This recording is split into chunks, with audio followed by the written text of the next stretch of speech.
President-elect John Dramani Mahama has announced plans to soon inaugurate the committee responsible for his first 120-day social contract. This contract is designed to deliver key reforms and policies in the early stages of his administration.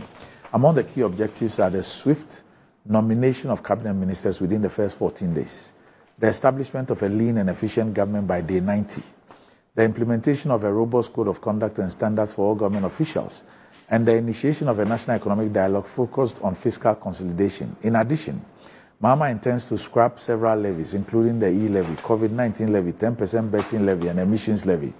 During a courtesy call from the Apostolic Fathers, Mahama emphasized, quote, "We've carefully selected the things that we thought were achievable in 120 days, so we are going to work diligently to ensure that at the end of the 120 days, we can check each of them off. I will soon inaugurate a committee focused on achieving these goals. Under this, we have Operation Recover or Loot. We want to raise accountability to another level. It's in our constitution that we should uphold the principles of probity and accountability. So it's a constitutional obligation for us to do so." In a related development, today is the 18th of December, right? So just this morning, there's a statement from the transition team of the President-elect John Dramani Mahama, signed by Felix Kwesi Ofosu. Preparatory team towards President-elect's anti-corruption drive. Preparatory team. So it says, as a preparatory measure towards the rollout of H.E. John Dramani Mahama's promise to recover proceeds of corruption and hold persons responsible for such corruption accountable when he assumes office, a team has been set up to receive and gather information from members of the public and other sources on suspected acts of corruption. The team comprises the following individuals: Chairman, Honorable Samuel Okujeto Ablakwa, the son of man.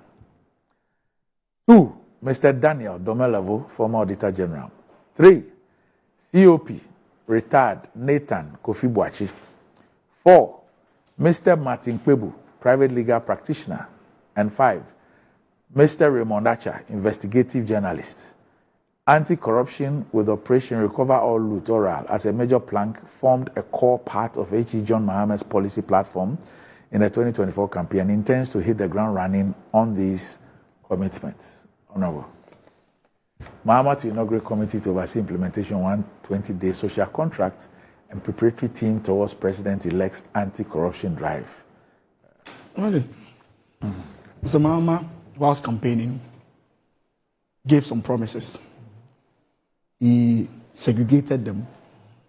One was what he wants to achieve within the first 120 days. I'm now an opposition MP. You are not yet? Oh, by January I'll be. Yes. My job is to monitor those promises and ensure that it is adhered to.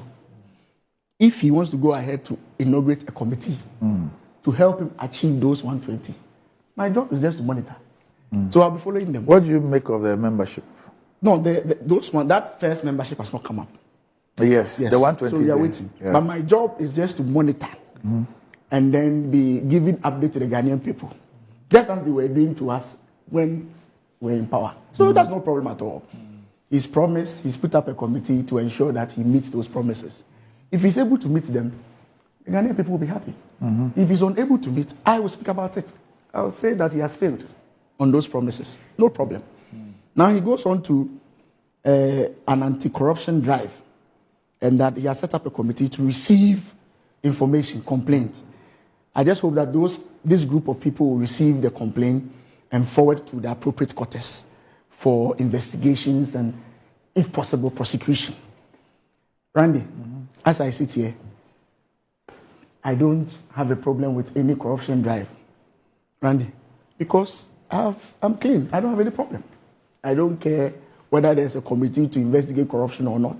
I'm just hoping that they'll do their work well, and those who will be called upon to answer questions will do so with the Ghanaian at heart. I don't have a problem. The composition is what is interesting. Very interesting. I see Martin Kwebu. Yes. Mr. Martin Kwebu. Okay, no problem. Things are unraveling, Randy. Things are unraveling. Very, very interesting. That Mr. Martin Kwebu is part of the team now, appointed by H.E. John Dramani Mahama. Yes. to collect facts about corruption. Yeah, it's a citizen vigilante. Oh, no problem, Randy. No problem. He has Okujeto Ablakwa. That's what he's been doing all this while. Yes. Always stampeding on documents. Yes. Now he's in power. So I'm sure the document will be available to him. Yes. No problem. All those who will be found culpable or all those who will be mentioned, I'm sure they'll be ready and avail themselves to any kind of questioning, if need be. Mr. Domelevo, former Auditor General, I mean, I have no doubt about him. I mean, when he was an Auditor General, he did well. He had issues with the government, but I think generally he's someone. It's government that had issues with him. He didn't have issues generally, with government. he performed well. He's been an anti-corruption crusader for a very long time. I've listened to him a couple of times. Kofi Boakye, we all know as a former Commissioner of Police. Commissioner of Police. If now he wants to go deep into political activism, that's fine. We don't have any problem. But what is political activism about this? This is national service. This one. It's national service. They say they are. Mr. Martin Bebu is involved in national service. Yes. Why is he disqualified? Yes. Oh no. Oh, Kwesi, he's not disqualified. I've not said so. I'm saying that things are unraveling. I understand. No problem. So the Constitution says we should uphold the principles of probity and accountability. Fantastic. What does the Honourable Member of Parliament understand? Mr. Martin Kwegbo is a member of this committee. Yes. And then you say things are unraveling. Now you understand. What do you understand? Don't worry, Aunt Kwesi. Yeah, I'm worried. Don't be. Why? Don't be. Because you are speaking in parables. No, now. no, it's no problem. I want you to speak in language. I like the oral. Operation Recover or Loot. Yes. Randy, let's see how it goes. It's a medication that you will take orally. Randy, let's see how it goes, Randy. For me, I am all for accountability. If the Ghanaian people give you a mandate to superintend over their assets and you use it contrary to their will, I don't have any problem if you are called upon to explain why you use it differently. I am of the view that people within this government will be ready to answer questions if they are called upon. And everybody should be ready to do so. I like this picture of Mr. Domelevo. I like the picture. Yes. Everybody should be ready to avail him or herself to accountability processes. It's fundamental to our democracy. You see Mr. Domelevo? Yes. It's fundamental to our processes. But Randy, the point is that when these things happen and you have a clean heart and you don't have anything to hide, Randy, no problem. We don't have any problem. We don't have any problem. But Randy, I can assure the committee that if any... Will you provide them some information? Personally, I don't have any information to provide. Since you went to your ministry, you haven't... Oh, no, I don't have anything. As a patriotic citizen, you've not seen anything that you can help them with. If they invite me to... If they find something about me and they invite me, Randy, I'll be there. But I doubt if they will call me. Randy. You seen Raymond Ache's picture too? Oh. You see his face? With a beard. It's been a while ahead of him. He was quite popular on our set. The last time you saw him was when his printing press was... Yeah, some time ago. But I think he's a good journalist. I mean, but Randy, I don't have any problem with the president trying to start something based on the promises he made to Ghanaians. Let's see how it goes. All right. Ready? I think that there are two things that we have to hold in a balance. Okay. One is the adherence to the principles of accountability and transparency and so on, which is valid. Two is abhorrence of any witch hunting. Yes. So these are two things that we have to hold in a balance. Okay. And if you're able to do that, that's fair. Okay. And nobody can have anything against that. Prosecute, don't persecute. Exactly. That's a good word. Now, I am happy that the president-elect is adopting this method. Because I'm on record to have said that, look, this should not engage his attention. at least his maximum attention. I've said that the important thing he ought to, yeah, and I've said that, I mean, when I gave the Mills Memorial lectures, I said the same thing. Now, what is important now is to demonstrate that the hardships facing our people, somehow will be reduced or eradicated. And that these things, important as they are not the things which would endear the government to the population. Right now, they look popular and so on. Okay. But at that time, I was not thinking about this method. Okay. I was thinking about the regular means of prosecution. Okay. And I knew that that was going to be an uphill task. First of all, there are all kinds of questions about some in the judiciary. Not everybody, but some in the judiciary. And if you're going to prosecute, your case will have to go before the judiciary. Now, if there's a judiciary in which the public doesn't have that much confidence and so on, that's a problem. Okay.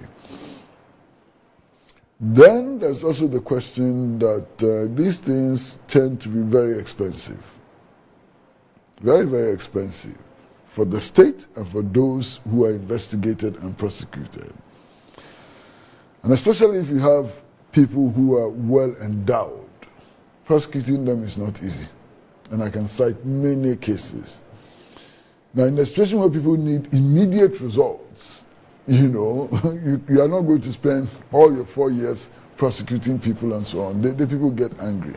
And the examples from the Kufuor era to the Mills era to now and so on. But this method the president-elect has adopted, I think, circumvents most of those difficulties. There's a 5-member team, and all of them are very, very well known. You understand?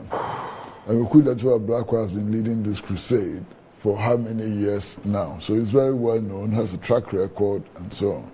Fine. Daniel Domelevo is one of the most respected auditor generals of our time. And fine, no problem. COP retired Nathaniel Kofi-Boakye is a very senior police officer who could have become Inspector General of Police, who is supposed to have some expertise in investigating things and so on. Martin Pebo, that you don't appear to be very comfortable with, and I don't know why. He's a legal practitioner and has scored many victories. Oh no, I didn't say I'm not comfortable with him. But what do you mean when you say things are beginning to unravel? I don't have any problem. What is it that is being unraveled? Really, I don't have any problem with him. I've met him once on a panel, I think on UTV once. And I watch him, I listen to him. I don't agree with most of the things he says, but that's his right to speak. I don't have any problem. And then there's Raymond Archer and so on. If they do a good job, it will be for the benefit of the country. So I have no difficulty with this approach. I think that this approach more or less circumvents the bureaucratic administrative things which can become very expensive and so on. And we wait to see. Okay. All right. We'll see about that. But